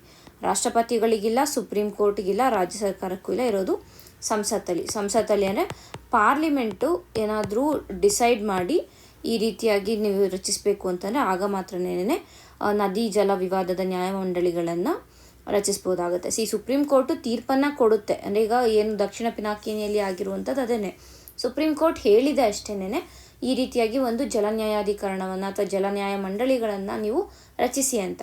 ಬಟ್ ಇಲ್ಲಿ ಏನು ಹೇಳುತ್ತೆ ಅಂತಂದರೆ ಅದು ಹೇಳೋದಷ್ಟು ತೀರ್ಪು ಕೊಡೋದು ಸುಪ್ರೀಂ ಕೋರ್ಟ್ ಆದರೂ ಕೂಡ ಅದನ್ನು ರಚಿಸುವಂಥ ಕೆಲಸ ಮಾಡೋದು ಅಥವಾ ರಚಿಸುವಂಥ ಒಂದು ಅಧಿಕಾರ ಇರೋದು ಸಂಸತ್ತಿಗೆ ಮಾತ್ರ ಅನ್ನೋದು ನಮಗೆ ಗೊತ್ತಿರಬೇಕು. ಮುಂದಿನ ಕ್ವೆಶನನ್ನು ನೋಡೋಣ. ಅಂತಾರಾಜ್ಯ ನದಿ ಜಲ ವಿವಾದ ನ್ಯಾಯಮಂಡಳಿಗಳ ರಚನೆಗೆ ಆಧಾರವಾದ ಕಾನೂನು ಯಾವುದು? ಸೊ ಇಲ್ಲಿ ಯಾವ ಕಾನೂನು ಅಂತಂದರೆ ಆಬ್ವಿಯಸ್ಲಾಗಿ ಇದು ಈಸಿ ಕ್ವೆಶನ್. ಇದು ಅಂತಾರಾಜ್ಯ ನದಿ ಜಲ ವಿವಾದ ನ್ಯಾಯಮಂಡಳಿ ಅಂತಂದರೆ ಅದೇ ಒಂದು ಅಂತಾರಾಜ್ಯ ನದಿ ಜಲ ವಿವಾದ ಕಾಯ್ದೆ 1956 ಬಂದಂಥದ್ದು. ಇದರ ಅಡಿಯಲ್ಲಿ ಅಥವಾ ಈ ಒಂದು ಕಾನೂನು ಇದಕ್ಕೆ ಆಧಾರವಾಗಿದೆ ಅನ್ನುವಂಥದ್ದು. ಮುಂದಿನ ಕ್ವೆಶನನ್ನು ನಾವು ನೋಡೋಣ. SFDR ತಂತ್ರಜ್ಞಾನವನ್ನು ಮುಖ್ಯವಾಗಿ ಯಾವ ಉದ್ದೇಶಕ್ಕಾಗಿ ಅಭಿವೃದ್ಧಿಪಡಿಸಲಾಗಿದೆ? ಆಪ್ಷನ್ 1 ಉಪಗ್ರಹ ಉಡಾವಣೆ, ಆಪ್ಷನ್ 2 ಹೈಪರ್ಸೋನಿಕ್ ವಿಮಾನ, ಆಪ್ಷನ್ 3 ದೀರ್ಘ ದೂರದ ವಾಯು ಕ್ಷಿಪಣಿ, ಜಲಾಂತರ್ಗಾಮಿ ಕ್ಷಿಪಣಿ. ಇದೆರಡಂತೂ ಅಲ್ಲ, ನಾವು ನೋಡಿದ್ದೀವಿ. ಯಾಕೆಂದರೆ SFDR ತಂತ್ರಜ್ಞಾನವನ್ನು ಯಾವುದರಲ್ಲಿ ಟೆಸ್ಟ್ ಮಾಡಿದ್ದು? ಏರ್ ಟು ಏರ್ ಮಿಸೈಲ್, ವಾಯುವಿಂದ ವಾಯುಗೆ ಹೋಗುವಂಥ ಕ್ಷಿಪಣಿಗಳಲ್ಲಿ. ಸೊ ಆನ್ಸರ್ ಬಂದು ಆಪ್ಷನ್ ಸಿ, ದೀರ್ಘ ದೂರದ ವಾಯು ಟು ವಾಯು ಕ್ಷಿಪಣಿ ಅಂದರೆ long range air to air missile ಏನಿದೆ ಅದಕ್ಕಾಗಿ ಈ ಒಂದು SFDR ತಂತ್ರಜ್ಞಾನವನ್ನು ಅಭಿವೃದ್ಧಿಪಡಿಸಿರುವಂಥದ್ದು. ಮುಂದಿನ ಒಂದು ಕ್ವೆಶನನ್ನು ನೋಡೋಣ. ಕೆಳಗಿನವುಗಳಲ್ಲಿ SFDR ತಂತ್ರಜ್ಞಾನಕ್ಕೆ ಸೇರಿದ ವೈಶಿಷ್ಟ್ಯಗಳು ಎಷ್ಟು? ಅಂದರೆ ಯಾವುದು ಇದರ ಒಂದು ವೈಶಿಷ್ಟ್ಯ ಅನ್ನೋದನ್ನು ಗುರುತಿಸಬೇಕು. ಸೊ ಅದರಿಂದ ನಮಗೆ ಎಷ್ಟು ಇದರ ವೈಶಿಷ್ಟ್ಯ ಅನ್ನೋದು ಗೊತ್ತಾಗುತ್ತೆ. ಒಂದು air breathing propulsion, yes correct. ಮಧ್ಯಂತರ ಹಂತದಲ್ಲಿ ಥ್ರಸ್ಟ್ ನಿಯಂತ್ರಣ, ಎಸ್ ಕರೆಕ್ಟ್. ಇದು ಕೂಡ ಧ್ರುವ ಇಂಧನನ ಸಂಗ್ರಹಣೆ ಅಂತ ಕಟ್ಟಿದ್ದಾರೆ, ಇದು ಇಲ್ಲ. ಅದೇ ಇದರ ಒಂದು ಮುಖ್ಯವಾದದ್ದು. ಯಾಕೆಂದರೆ SFDR ಅಂತಲೇ ಏನಿಲ್ಲ, ರ್ಯಾಮ್ ಜೆಟ್ಟಲ್ಲಿ ಏನು ಮಾಡ್ತಾರೆ ಅವರು? ಆಕ್ಸಿಜನನ್ನು ಕ್ಯಾರಿ ಮಾಡೋದಿಲ್ಲ, ಕೇವಲ ಫ್ಯೂಯಲನ್ನು ಮಾತ್ರ ಕ್ಯಾರಿ ಮಾಡುವಂಥದ್ದು. ತದನಂತರ ಹೆಚ್ಚಿನ ಎಂಡ್ ಗೇಮ್ ಮ್ಯಾನುವರಬಿಲಿಟಿ, ಎಸ್. ದೀರ್ಘ ರೇಂಜ್ ಎಫಿಷಿಯನ್ಸಿ, ಎಸ್. ಸೊ 4 ಮಾತ್ರ ಇಲ್ಲಿ ಕರೆಕ್ಟ್ ಆಗಿರುವಂಥದ್ದು. ನಾನು ಇಲ್ಲಿ ಹೆಚ್ಚಿನದಾಗಿ ಡಿಸ್ಕಸ್ ಮಾಡ್ತಾ ಇಲ್ಲ. ಯಾಕೆ ಅಂತಂದರೆ ಪ್ರತಿಯೊಂದು ಕ್ವೆಶನ್ ನಾವು ಏನು ನೋಡ್ತಾ ಇದ್ದೀವಿ ಎಲ್ಲದರ ಬಗ್ಗೆ ಡೀಟೇಲ್ ಆಗಿ ವಿಡಿಯೋದಲ್ಲಿ ಈ ವಾರ ನೋಡಿದ್ದೀವಿ. ಸೊ ನಿಮ್ಮ ಒಂದು ಬ್ರಷ್ ಮಾಡೋಕ್ಕೆ ಮಾತ್ರನೇ ಈ ಒಂದು ಕ್ಲಾಸನ್ನು ನಡೆಸ್ತಾ ಇರುವಂಥ ಕಾರಣ ಸ್ವಲ್ಪ ಫಾಸ್ಟಾಗಿ ಮಾಡ್ಕೊಂಡು ಹೋಗ್ತಾ ಇದ್ದೀನಿ. ನೆಕ್ಸ್ಟ್ ಕ್ವೆಶನನ್ನು ನೋಡೋಣ. ಕೆಳಗಿನವುಗಳಲ್ಲಿ ಸಾಮಾನ್ಯ ರಾಕೆಟ್ ಇಂಜಿನ್ಗಿಂತ SFDRಗೆ ಇರುವ ಲಾಭಗಳು ಎಷ್ಟು ಅಂತ ಕೇಳ್ತಾ ಇದ್ದಾರೆ. ಸೊ ಮೊದಲಿಗೆ ಹೆಚ್ಚಿನ ರೇಂಜ್ ಇದೆ ಅಂತ ಒಂದು, ಎಸ್ ಕರೆಕ್ಟು. ಕಡಿಮೆ ಇಂಧನವನ್ನು ಬಳಸುತ್ತೆ, ಅದು ಕೂಡ ಕರೆಕ್ಟು. ನಿರಂತರವಾಗಿ ಥ್ರಸ್ಟ್ ಇರುತ್ತೆ, ಕರೆಕ್ಟು. ಆಮ್ಲಜನಕ ಹೊತ್ತೊಯ್ಯುವ ಅಗತ್ಯ, ಇದು ಇಲ್ಲ. ಯಾಕೆ ಅಂತಂದರೆ ನಾವು ಬಳಸ್ತಾ ಇರೋದು ರ್ಯಾಮ್ ಜೆಟ್ಟನ್ನು. ಸಾಲಿಡ್ ಫ್ಯೂಯಲ್ ಟೆಕ್ನಾಲಜಿ ಜೊತೆಗೆ ರ್ಯಾಮ್ ಜೆಟ್ಟನ್ನು ಸೇರಿಸಿರುವಂಥ ಕಾರಣ ರ್ಯಾಮ್ ಜೆಟ್ಟಲ್ಲಿ ಏನಾಗುತ್ತೆ ಅಂತಂದರೆ ಆಕ್ಸಿಡೈಸರನ್ನು ಅದು ತಗೊಳ್ಳೋದಿಲ್ಲ. ಆಕ್ಸಿಡೈಸರ್ ಬಂದು it will be atmospheric air, ಏನು ಗಾಳಿ ಏನಿದೆ ಆ ಗಾಳಿಯನ್ನು ಆಕ್ಸಿಡೈಸರ್ ಆಗಿ ತಗೊಳ್ಳುತ್ತೆ. ಸೊ ಹಾಗಾಗಿ ಆಮ್ಲಜನಕವನ್ನು ಹೊತ್ತೊಯ್ಯುವ ಅಗತ್ಯ ಬರೋದಿಲ್ಲ. ಇಲ್ಲಿ ಟರ್ಮಿನಲ್ ಸ್ಪೀಡು ಹೆಚ್ಚಾಗುತ್ತೆ. ಸೊ 4 ಇಲ್ಲಿ ಕರೆಕ್ಟ್ ಆಗಿರುವಂಥದ್ದು. ಮುಂದಿನ ಕ್ವೆಶನನ್ನು ನೋಡೋಣ. ಕೆಳಗಿನ ಹೇಳಿಕೆಗಳನ್ನು ಪರಿಶೀಲಿಸಿ. ಆಟೋಮೇಟೆಡ್ ಲ್ಯಾಂಡ್ ಮ್ಯೂಟೇಷನ್ ಸಿಸ್ಟಮ್ ಭೂ ದಾಖಲೆ ನಿರ್ವಹಣೆಯಲ್ಲಿ ಡಿಜಿಟಲೀಕರಣವನ್ನು ಉತ್ತೇಜಿಸುತ್ತದೆ. ಆಬ್ವಿಯಸ್ ಆಗಿ ಆಟೋಮೇಟೆಡ್ ಅಂತ ಬಂದಾಗ ಡಿಜಿಟಲೀಕರಣನೇ ಅಲ್ವಾ. ಮ್ಯೂಟೇಷನ್ ಪ್ರಕ್ರಿಯೆಗೆ ನಾಗರಿಕರು ಕಡ್ಡಾಯವಾಗಿ ಕೋರ್ಟ್ಗೆ ಹೋಗಬೇಕು. ಯಾಕೆಂದರೆ ಕಡ್ಡಾಯವಾಗಿ ಮ್ಯೂಟೇಷನ್ ಪ್ರಕ್ರಿಯೆಗೆ ಹೋಗೋಷ್ಟಿಲ್ಲ, ರಿಜಿಸ್ಟ್ರೇಷನ್ಗೆ ನೀವು ಕಡ್ಡಾಯವಾಗಿ ಕಂದಾಯ ಇಲಾಖೆಗೆ ಹೋಗಬೇಕಾಗತ್ತೆ. ಬಟ್ ಇಲ್ಲಿ ಆಟೋಮೇಟ್ ಆಗಿರುವಂಥ ಕಾರಣ ಒಂದ್ಸತಿ ಕಂದಾಯ ಇಲಾಖೆಯಲ್ಲಿ ರಿಜಿಸ್ಟರ್ ಆಯಿತು ಅಂತಂದರೆ ಆ ಒಂದು ಡೀಟೇಲ್ಸನ್ನು ವೆಬ್ಸೈಟಲ್ಲಿ ಅಪ್ಲೋಡ್ ಮಾಡಿರ್ತಾರೆ. ಸೊ ಆಟೋಮೆಟಿಕ್ಕಾಗಿ ಅದು ಮ್ಯೂಟೇಷನ್ ಆಗುತ್ತೆ. ಸೊ ಹಾಗಾಗಿ ಆನ್ಸರ್ ಬಂದು 1 ಮಾತ್ರ. ಮುಂದಿನೊಂದು ಕ್ವೆಶನನ್ನು ನೋಡೋಣ. ಕೆಳಗಿನವುಗಳಲ್ಲಿ ಬಯಸಿದಂತೆ ಬಯಲು ಉಪಕ್ರಮದಡಿ ಅಭಿವೃದ್ಧಿಪಡಿಸಬಹುದಾದ ಮುಕ್ತ ಸ್ಥಳಗಳು ಎಷ್ಟು ಅಂತ ಕೇಳ್ತಾ ಇದ್ದಾರೆ. ಖಾಲಿ ಸರ್ಕಾರಿ ಜಮೀನು, ಎಸ್ ತಗೋಬೋದು. ರಸ್ತೆ ಬದಿ ತೆರೆಯಾಗಿರುವಂಥ ಜಾಗ, ಅದನ್ನು ಕೂಡ ಕನ್ಸಿಡರ್ ಮಾಡ್ಬೋದು. ಕೆರೆ ಬಫರ್ ವಲಯಗಳು, ಎಸ್ ಇದನ್ನು ಕೂಡ ತಗೋಬೋದು. ಖಾಸಗಿ ಲೇಔಟ್ ಒಳಗಿನ ಜಾಗ, ಖಾಸಗಿ ಲೇಔಟ್ ಒಳಗಡೆ ಹೋಗಿ ಜಾಗ ತಗೊಳ್ಳೋದಕ್ಕಾಗೋದಿಲ್ಲ. ಯಾಕೆ ಅಂತಂದರೆ they have to take permissions again. ಮತ್ತು ಸಾರ್ವಜನಿಕ ಉದ್ಯಾನಗಳ ನಿರ್ಲಕ್ಷಿತ ಭಾಗಗಳು ಇಲ್ಲಿ 4 ಕರೆಕ್ಟ್ ಆಗುತ್ತೆ.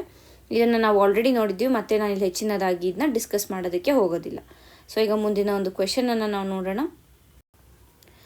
BNSS ಭಾರತೀಯ ನ್ಯಾಯ ಸಂಹಿತೆ ಏನಿದೆ, ಇದರ ವಿಧಿ 173 ಕ್ಲಾಸ್ 4 ಮುಖ್ಯವಾಗಿ ಯಾವ ಹಂತಕ್ಕೆ ಸಂಬಂಧಿಸಿದೆ ಅಂತ ಕೇಳ್ತಾ ಇದ್ದಾರೆ.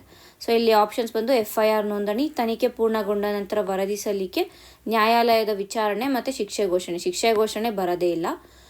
ನಂತರ ನ್ಯಾಯಾಲಯದ ವಿಚಾರಣೆನೂ ಬರಲ್ಲ. ಇಲ್ಲಿ ಆನ್ಸರ್ ಬಂದು ಆಪ್ಷನ್ B. ಇದನ್ನು ಏನಕ್ಕೆ ನೋಡಿದ್ವಿ ಅಂತಂದರೆ, ಇತ್ತೀಚೆಗಷ್ಟೇ ಕರ್ನಾಟಕ ಹೈಕೋರ್ಟ್ ಏನು ಹೇಳಿತ್ತು ಅಂತಂದರೆ, ರಿಜೆಕ್ಟ್ ಬೇರೆ ರೆಫ್ಯೂಸಲ್ ಬೇರೆ. ಅಂದರೆ ಈಗ ನಾವು ಪೊಲೀಸರ ಬಳಿ ಕಂಪ್ಲೇಂಟ್ ಕೊಡೋಕ್ಕೆ ಹೋದಾಗ ಅವ್ರೇನಾದ್ರು ರಿಜೆಕ್ಟ್ ಮಾಡಿದ್ರೆ, ಆ FIR ತಗೊಳ್ಳಲ್ಲ ಅಂತ ರಿಜೆಕ್ಟ್ ಮಾಡಿದ್ರೆ ನಾವು ಡೈರೆಕ್ಟಾಗಿ ಕೋರ್ಟ್ಗಳ ಬಳಿ ಹೋಗ್ಬೋದು ಅಂತ ಹೈಕೋರ್ಟ್ ಹೇಳಿದೆ. ಅದೇ ರೆಫ್ಯೂಸ್ ಮಾಡಿದ್ರೆ ಆಗೋದಿಲ್ಲ. ರೆಫ್ಯೂಸ್ ಮತ್ತು ರಿಜೆಕ್ಟ್ ಎರಡು ಬೇರೆ ಬೇರೆ ಅಂತ ಅವರು ಇಲ್ಲಿ ಹೇಳಿರುವಂಥದ್ದು ಹೈಕೋರ್ಟು. ಸೊ ಆ ಒಂದು ವಿಚಾರದಲ್ಲಿ ಈ ಒಂದು ಟಾಪಿಕನ್ನು ನೋಡಿದ್ವಿ. ಸೊ ಇಲ್ಲಿ ಬಂದು ತನಿಖೆ ಪೂರ್ಣಗೊಂಡ ನಂತರ ನಾವು ಏನು ವರದಿ ಸಲ್ಲಿಕೆ ಆಗುತ್ತೆ ಅದಕ್ಕೆ ರಿಲೇಟ್ ಆಗಿರುವಂಥದ್ದು. ಮುಂದಿನ ಒಂದು ಕ್ವೆಶನನ್ನು ನಾವು ನೋಡೋಣ. ಕೆಳಗಿನ ಹೇಳಿಕೆಗಳನ್ನು ಪರಿಶೀಲಿಸಿ. ನ್ಯಾಷನಲ್ ಗ್ರೀನ್ ಟ್ರಿಬ್ಯುನಲ್ಗೆ ಮೂಲ ಮತ್ತು ಅಪೀಲ್ ಅಧಿಕಾರ ಎರಡೂ ಇದೆ. NGT ಎಲ್ಲ ಪರಿಸರ ಸಂಬಂಧಿತ ಕಾನೂನುಗಳ ಮೇಲೆ ಅಧಿಕಾರವನ್ನು ಹೊಂದಿದೆ. Second one wrong. ಎಲ್ಲ ಅಂತ ಬಂತು. ಏನಾಯಿತು ಎಲ್ಲ ಅಂತ ಬಂದರೆ ಇದು ಎಕ್ಸ್ಟ್ರೀಮ್ ಸ್ಟೇಟ್ಮೆಂಟು. ಕರೆಕ್ಟಾ? ಎಕ್ಸ್ಟ್ರೀಮ್ ಸ್ಟೇಟ್ಮೆಂಟ್ ಆಗಿರುವಂಥ ಕಾರಣ ಇದು ಹೋಗುತ್ತೆ. ಸೊ ಹಾಗಾಗಿ ಆಪ್ಷನ್ A ಒಂದು ಮಾತ್ರ ಇಲ್ಲಿ ಸರಿ. NGTಗಳು ಅಪೀಲ್ ಆಗುವಂಥ ಒಂದು ಕೇಸ್ಗಳೇನಾದರೂ ಇದ್ದರೆ ಅದನ್ನು ಕೂಡ ಅವು ಟ್ರೈ ಮಾಡ್ಬೋದು. ಇಲ್ಲ ಒರಿಜಿನಲ್ ಆಗಿ ಡೈರೆಕ್ಟಾಗಿ ಅದಕ್ಕೆ ಕೂಡ ಕೇಸ್ಗಳು ಬಂದರೆ ಅದನ್ನು ಕೂಡ ಅವು ವಿಚಾರಣೆ ಮಾಡ್ಬೋದಾಗುತ್ತೆ. ಸೊ ಹಾಗಾಗಿ ಫಸ್ಟ್ ಸ್ಟೇಟ್ಮೆಂಟ್ ಕರೆಕ್ಟ್ ಆಗಿದೆ. ಮುಂದಿನ ಒಂದು ಕ್ವೆಶನನ್ನು ನೋಡೋಣ. ಕೆಳಗಿನವುಗಳಲ್ಲಿ NGT ವ್ಯಾಪ್ತಿಗೆ ಒಳಪಡುವ ಕಾಯ್ದೆಗಳು ಎಷ್ಟು? ಇದರಲ್ಲಿ ನಾನು ಆಪ್ಷನ್ಸನ್ನು ಓದಿ 5 ಸೆಕೆಂಡ್ ಟೈಮನ್ನು ಕೊಡ್ತೀನಿ. ಸೊ ಇದನ್ನ ಪ್ರಾಕ್ಟೀಸ್ ಕ್ವೆಶನ್ ಅಂತ ತಗೊಳ್ಳೋಣ. ಯಾಕೆ ಅಂತಂದರೆ ನಾವು ನಿನ್ನೆ ಒಂದು ವಿಡಿಯೋದಲ್ಲಿ ಇದನ್ನು ಕ್ಲೀನಾಗಿ ನೋಡಿರುವಂಥ ಕಾರಣ ಹೆಚ್ಚಿನದಾಗಿ ಇದ್ರ ಮೇಲೆ ಸಮಯ ಕಳೆಯೋದು ಬೇಡ. ಸೊ ಮೊದಲ ಸ್ಟೇಟ್ಮೆಂಟ್ ಬಂದು ಪರಿಸರ ಸಂರಕ್ಷಣಾ ಕಾಯ್ದೆ 1986, ಅರಣ್ಯ ಸಂರಕ್ಷಣಾ ಕಾಯ್ದೆ 1980, ವನ್ಯಜೀವಿ ಸಂರಕ್ಷಣಾ ಕಾಯ್ದೆ 1972, ಜಲಮಾಲಿನ್ಯ ತಡೆ ಕಾಯ್ದೆ 1974, ವಾಯುಮಾಲಿನ್ಯ ತಡೆ ಕಾಯ್ದೆ 1981. ನಿಮ್ಮ 5 ಸೆಕೆಂಡ್ಸ್ ಈಗ ಸ್ಟಾರ್ಟ್ ಆಗುತ್ತೆ.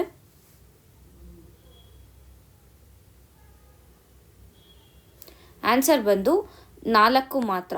ಈ ವನ್ಯಜೀವಿ ಸಂರಕ್ಷಣಾ ಕಾಯ್ದೆ ಏನಿದೆ, ವೈಲ್ಡ್ ಲೈಫ್ ಆ್ಯಕ್ಟ್ ಏನಿದೆ, ವೈಲ್ಡ್ ಲೈಫ್ ಆ್ಯಕ್ಟು NGT ವ್ಯಾಪ್ತಿಗೆ ಬರೋದಿಲ್ಲ. ಬದಲಿಗೆ ಬಯೋಡೈವರ್ಸಿಟಿ ಆ್ಯಕ್ಟ್ ಬರುತ್ತೆ. ಓಕೆನಾ? ವೈಲ್ಡ್ ಲೈಫ್ ಆ್ಯಕ್ಟ್ ಬರಲ್ಲ, ಬಯೋಡೈವರ್ಸಿಟಿ ಆ್ಯಕ್ಟ್ ಬರುತ್ತೆ. ಸೊ ಹಾಗಾಗಿ ಈ ಮಿಕ್ಕಿರೋ 4 ಇಲ್ಲಿ ಬರುತ್ತೆ. ಇದರ ಬಗ್ಗೆ NGT ಬಗ್ಗೆ ನಾನು ಈಗಾಗಲೇ ಹೇಳಿದ್ದೀನಿ, ನಿನ್ನೆಯ ವಿಡಿಯೋದಲ್ಲೂ ಕೂಡ ಹೇಳಿದ್ದೀನಿ. ಕಂಪ್ಲೀಟ್ ಇನ್ಫಾರ್ಮೇಷನ್ ನಿಮಗೆ ಗೊತ್ತಿರಬೇಕು. ಒಂದು ಕ್ವೆಶನನ್ನು ನಾವು ಎಕ್ಸ್ಪೆಕ್ಟ್ ಮಾಡ್ಬೋದಾಗತ್ತೆ. ಈಗ ಮುಂದಿನ ಒಂದು ಕ್ವೆಶನನ್ನು ನಾವು ನೋಡೋಣ. NGTಯನ್ನು ಕೆಳಗಿನ ಯಾವ ಕಾರಣಕ್ಕೆ ಸುಪ್ರೀಂ ಕೋರ್ಟ್ನಿಂದ ವಿಭಿನ್ನವೆಂದು ಪರಿಗಣಿಸಲಾಗುತ್ತದೆ? ಒಂದು, ಪರಿಸರ ವಿಚಾರಗಳನ್ನು ಮಾತ್ರ ವಿಚಾರಿಸುತ್ತದೆ. ಸಾಂವಿಧಾನಿಕ ಸಂಸ್ಥೆ, ಕ್ರಿಮಿನಲ್ ಪ್ರಕರಣಗಳಿಗೂ ಅಧಿಕಾರ, ಸಂವಿಧಾನ ತಿದ್ದುಪಡಿ ಮಾಡುವ ಅಧಿಕಾರ. ಇದಂತೂ ಇಲ್ಲವೇ ಇಲ್ಲ, ಆಬ್ವಿಯಸ್ ಆಗಿ ಎಲಿಮಿನೇಟ್ ಮಾಡ್ಬೋದು. ಆ್ಯಂಡ್ NGT ನಮಗೆಲ್ಲ ಗೊತ್ತಿರೋ ಹಾಗೇನೆ it is a statutory body. ಕರೆಕ್ಟಾ? ಆ್ಯಕ್ಟ್ ಮುಖಾಂತರ ಎಸ್ಟಾಬ್ಲಿಷ್ ಆಗಿರುವಂಥ ಬಾಡಿ ಆಗಿರುವಂಥ ಕಾರಣ ಇದು ಸಾಂವಿಧಾನಿಕ ಸಂಸ್ಥೆ ಅಲ್ಲ. ಇನ್ನು ನ್ಯಾಷನಲ್ ಗ್ರೀನ್ ಟ್ರೈಬ್ಯುನಲ್, ಗ್ರೀನ್ ಅಂತ ಹೆಸರೇ ಹೇಳ್ತಾ ಇದೆ ಅಂದರೆ ಅದು ಪರಿಸರಕ್ಕೆ ಸಂಬಂಧಿಸಿದಂಥ ಏನಿರ್ತವೆ ಅವನ್ನ ಮಾತ್ರ ಅದು ವಿಚಾರಿಸುತ್ತೆ. ಸೊ ಆ ಒಂದು ಏನಂತೀವಿ ಕಾರ್ಯದಲ್ಲಿ NGT ಮತ್ತು ಸುಪ್ರೀಂ ಕೋರ್ಟ್ ವಿಭಿನ್ನವಾಗಿದೆ ಅನ್ನೋದು. ಏಕೆಂದರೆ ಸುಪ್ರೀಂ ಕೋರ್ಟಲ್ಲಿ ನಾವು ಸಿವಿಲ್ ಕೇಸಸ್ ಇರ್ಬೋದು, ಕ್ರಿಮಿನಲ್ ಕೇಸಸ್ ಇರ್ಬೋದು, ಎನ್ವಿರಾನ್ಮೆಂಟಲ್ ಕೇಸಸ್ ಇರ್ಬೋದು, ಎಲ್ಲನೂ ಹೋಗ್ತೀವಿ. ಆದರೆ NGTಗೆ ಕೇವಲ ಪರಿಸರಕ್ಕೆ ಕುರಿತಾಗಿರುವಂಥ, ಪರಿಸರಕ್ಕೆ ರಿಲೇಟ್ ಆಗಿರುವಂಥ ಒಂದು ವಿಚಾರಗಳನ್ನು ಮಾತ್ರ ನೋಡ್ತೀವಿ ಅಂತ. ಈಗ ನಾವು ಮುಂದಿನ ಕ್ವೆಶನನ್ನು ನೋಡೋಣ. EDAR ವ್ಯವಸ್ಥೆಯ ಮುಖ್ಯ ಉದ್ದೇಶವೇನು? ರಸ್ತೆ ಅಪಘಾತಗಳನ್ನು ತಡೆಯುವುದು ಮಾತ್ರ, ರಸ್ತೆ ಅಪಘಾತ ಪ್ರಕರಣಗಳಲ್ಲಿ ಪರಿಹಾರ ಪ್ರಕ್ರಿಯೆಯನ್ನು ಡಿಜಿಟಲ್ ಮತ್ತು ತ್ವರಿತಗೊಳಿಸುವುದು, ಪೊಲೀಸ್ ತನಿಖೆಯನ್ನು ರದ್ದುಪಡಿಸುವುದು, ವಿಮಾ ಕಂಪನಿಗಳ ನಿಯಂತ್ರಣ. ಸೊ ಇದು ಈಸಿ ಇದೆ. ಆನ್ಸರ್ ಬಂದು ಆಪ್ಷನ್ B. ನಾವು ನಿನ್ನೆಯ ಒಂದು ಕ್ಲಾಸಲ್ಲಿ ಕೂಡ ಇದನ್ನ ನೋಡಿದ್ದೀವಿ ಡೀಟೇಲ್ ಆಗಿ. ಹಾಗಾಗಿ ಇಲ್ಲಿ ನಾನೇನು ಜಾಸ್ತಿ ಡಿಸ್ಕಸ್ ಮಾಡೋದಿಲ್ಲ. ಆನ್ಸರ್ ಬಂದು ಆಪ್ಷನ್ B. ರಸ್ತೆ ಅಪಘಾತ ಪ್ರಕರಣಗಳ ಒಂದು ಪ್ರಕ್ರಿಯೆ ಏನಿದೆ ಅದನ್ನು ಡಿಜಿಟಲೀಕರಣಗೊಳಿಸಿ ಆ ಒಂದು ಇನ್ಶೂರೆನ್ಸ್ ವಿಮೆಯ ಒಂದು ಪ್ರಾಸೆಸ್ ಏನಿದೆ ಆ ಪ್ರಾಸೆಸನ್ನು ತ್ವರಿತಗೊಳಿಸೋದು ಇದರ ಮುಖ್ಯ ಉದ್ದೇಶ ಆಗಿದೆ. ಈಗ ಮುಂದಿನ ಕ್ವೆಶನನ್ನು ನೋಡೋಣ. ಕೆಳಗಿನವುಗಳಲ್ಲಿ ಈಡಾರ್ ಪ್ರಕ್ರಿಯೆ ಭಾಗಗಳಾಗಿ ಪರಿಗಣಿಸಬಹುದಾದ ಹಂತಗಳು ಎಷ್ಟು? ಯಾವ ಹಂತಗಳನ್ನು ಈಡಾರ್ನ ಒಂದು ಪ್ರಕ್ರಿಯೆ ಭಾಗಗಳು ಅಂತ ಕನ್ಸಿಡರ್ ಮಾಡ್ಬೋದು ಅಂತ. ಮೊದಲಿಗೆ ಅಪಘಾತ ಸ್ಥಳದ ವಿವರಗಳ ಡಿಜಿಟಲ್ ದಾಖಲೆ. ಎಸ್, ಕರೆಕ್ಟ್, ನಾನು ಹೇಳಿದೆ ಅದನ್ನು. ಪೊಲೀಸರು ಫೋಟೋ ಹಿಡಿದು ಇಮಿಡಿಯೇಟಾಗಿ ಮೊಬೈಲ್ ಆ್ಯಪ್ ಮುಖಾಂತರ ಡೀಟೇಲ್ಸನ್ನು ಅಪ್ಡೇಟ್ ಮಾಡ್ತಾರೆ ಅಂತ. ಗಾಯಾಳುಗಳ ವೈದ್ಯಕೀಯ ಮಾಹಿತಿ ಅಪ್ಲೋಡ್. ಆಬ್ವಿಯಸ್ ಆಗಿ ಅದು ಅಪ್ಲೋಡ್ ಮಾಡಲೇಬೇಕಾಗುತ್ತೆ. ಯಾಕೆಂತಂದರೆ ಇಲ್ಲಾಂದರೆ ಆ ಒಂದು ಹಾಸ್ಪಿಟಲ್ಗೆ ಎಲ್ಲಿ ಕರ್ಕೊಂಡು ಹೋಗ್ತಾರೆ, ಆ ಹಾಸ್ಪಿಟಲ್ಗಳಿಗೆ ಕರ್ಕೊಂಡು ಹೋದಾಗ ಅವರೊಂದು ಹೆಲ್ತ್ ಡೀಟೇಲ್ಸಲ್ಲಿ ಇರೋದಿಲ್ಲ. ನಂತರ ವಾಹನ ಮತ್ತು ಚಾಲಕ ವಿವರಗಳ ಏಕೀಕರಣ. ಇದು ಇಲ್ಲ. ಇಲ್ಲಿ ವಾಹನ ಮತ್ತು ಚಾಲಕರ ಒಂದು ವಿಷಯವನ್ನು ಅಲ್ಲೇನಕ್ಕೆ ಇಂಟಿಗ್ರೇಟ್ ಮಾಡ್ತಾರೆ? ಮಾಡಲ್ಲ. ಸೊ ನ್ಯಾಯಾಲಯದ ಅಂತಿಮ ತೀರ್ಪು ಸ್ವಯಂಚಾಲಿತವಾಗಿ ಪ್ರಕಟಣೆ ಮತ್ತು ಪರಿಹಾರ ದಾವೆ ಪ್ರಕ್ರಿಯೆಗೆ ಬೆಂಬಲ. ಇದು ಕರೆಕ್ಟು. ಯಾಕೆ ಅಂತಂದರೆ ಆ ಒಂದು ಇನ್ಶೂರೆನ್ಸ್ ಕ್ಲೇಮ್ಗಳೇನಿರುತ್ತೆ ಅದನ್ನು ಫಾಸ್ಟರ್ ಪ್ರಾಸೆಸ್ ಮಾಡೋದಕ್ಕೋಸ್ಕರ ಇದನ್ನ ಹಾಕಿರುವಂಥದ್ದು. ತದನಂತರ ನ್ಯಾಯಾಲಯದ ಅಂತಿಮ ತೀರ್ಪು ಸ್ವಯಂಚಾಲಿತವಾಗಿ ಪ್ರಕಟಣೆಯಾಗುತ್ತೆ ಅಂತ. ಎಸ್, ಇದು ಕೂಡ ಕರೆಕ್ಟ್ ಆಗಿದೆ. ಸೊ ಇಲ್ಲಿ ಎಲ್ಲ 4 ಮಾತ್ರನೇ ಇಲ್ಲಿ ಕರೆಕ್ಟ್ ಆಗಿರುವಂಥದ್ದು. ಇದಿಷ್ಟು ಈ ವಾರದ ಒಂದು ರಿವಿಷನ್ ಕ್ಲಾಸ್ ಆಗಿದೆ. ಅಂದರೆ ಈ ವಾರ ಒಂದು ಏನೇನು ಪ್ರಮುಖವಾಗಿದ್ದಂಥ ಟಾಪಿಕ್ಸ್ ಇದೆ ಅವುಗಳನ್ನು ಇಲ್ಲಿ ನಾವು ರಿವೈಸ್ ಮಾಡಿದ್ದೀವಿ. ಆ್ಯಂಡ್ ನಿಮಗೆ ಏನಾದರೂ ನಿಮ್ದು ಏನಾದರೂ ಸಜೆಷನ್ಸ್ ಇದೆ, ಅಂದರೆ ಈ ಒಂದು ಕ್ಲಾಸನ್ನು ಏನಾದರೂ ಡಿಫ್ರೆಂಟಾಗಿ ಮಾಡಬೇಕು ಅಂತ ಅನಿಸಿದ್ರೆ, ಇಲ್ಲ ನಿಮಗೆ ಏನಾದರೂ ಟಾಪಿಕ್ಗಳನ್ನು ರಿವೈಸ್ ಮಾಡಬೇಕು, ಇಲ್ಲ ಏನಾದರೂ ಕ್ರಿಸ್ಪ್ ವೀಡಿಯೋಸ್ ಬೇಕು ಅಂತಂದರೆ ದಯವಿಟ್ಟು ಕಮೆಂಟ್ ಬಾಕ್ಸಲ್ಲಿ ಕಮೆಂಟ್ ಮಾಡಿ ನಿಮಗೆ ಏನು ಬೇಕು ಅಂತ. ಸೊ ದಟ್ ನಾವು ಕೂಡ ನಿಮಗೆ ಏನು ಬೇಕು ಅದನ್ನು ವಿತ್ ಕ್ವಾಲಿಟಿ ಡೆಲಿವರ್ ಮಾಡೋದಕ್ಕೆ ಟ್ರೈ ಮಾಡ್ತೀವಿ. ಧನ್ಯವಾದಗಳು.